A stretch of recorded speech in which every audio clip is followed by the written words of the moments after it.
বগুড়ার শেরপুরে দেশের প্রথম মধুর হাটের উদ্বোধন করা হয়েছে। গেল সোমবার দুপুরে পল্লী উন্নয়ন একাডেমির হোলসেল মার্কেটে মধুর হাটের উদ্বোধন করা হয়।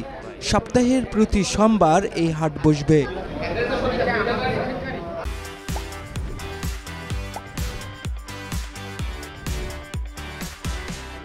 সময়ের ব্যবধানে মধুর উৎপাদন ও ব্যবহার বেড়েছে কয়েক গুণ। উন্নত প্রযুক্তি ও মৌচাষির সংখ্যা বাড়ায় বছরে প্রায় 1 লাখ মেট্রিক টন মধু উৎপাদন হচ্ছে। কিন্তু মধু বিক্রির জন্য নির্দিষ্ট কোনো হাট না থাকায় অধিকাংশ সময়েই কম দামে মধু বিক্রি করতে বাধ্য হন চাষিরা। এখন এই হাটে কৃষকদের নিকট থেকে দেশের বড় বড় খাদ্য প্রক্রিয়াজাতকরণ কোম্পানিগুলো কাঁচা মধু কিনবে, পরে প্রক্রিয়াজাত করে সারা দেশের বাজারে সরবরাহ করবে তারা। এতে করে বিদেশি মধু বাজারজাতকরণ কোম্পানির উপর যেমন নির্ভরশীলতা কমবে, তেমনি মৌচাষিরাও লাভবান হবেন।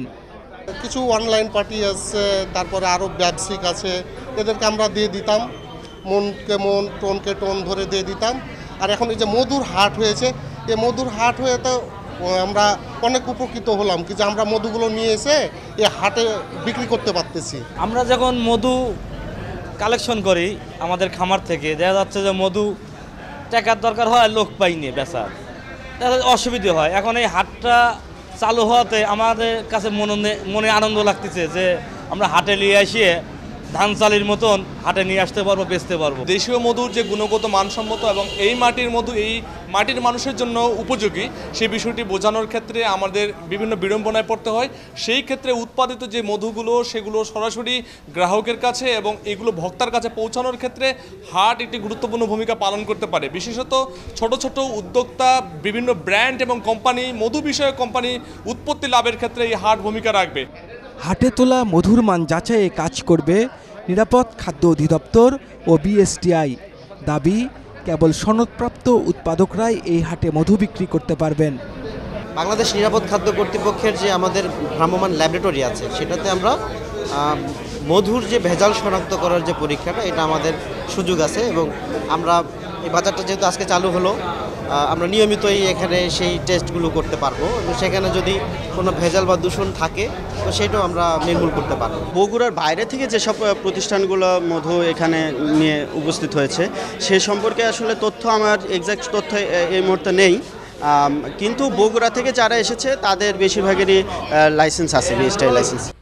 আয়োজকরা বলছেন, উৎপাদন ব্যয়ের সাথে সামঞ্জস্য রেখে মধু বিক্রির পাইকারি ও খুচরা দাম নির্ধারণ করে দেওয়া হয়েছে। এতে সাধারণ মানুষ ন্যায্য মূল্যে নিরাপদ ও খাঁটি মধু হাতের নাগালে পাবেন। মধু উৎপাদনকারী আছে, কিন্তু দেশে কোনো হাট নাই, হোলসেল মার্কেট নাই।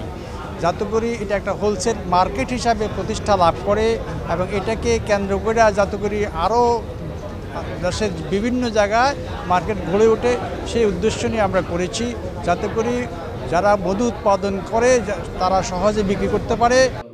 মধুর হাট উদ্বোধন উপলক্ষে নিরাপদ মধু উৎপাদন, প্রক্রিয়াজাতকরণ এবং বাজারজাতকরণের সমস্যা ও সম্ভাবনা শীর্ষক এক সেমিনার আয়োজন করা হয়।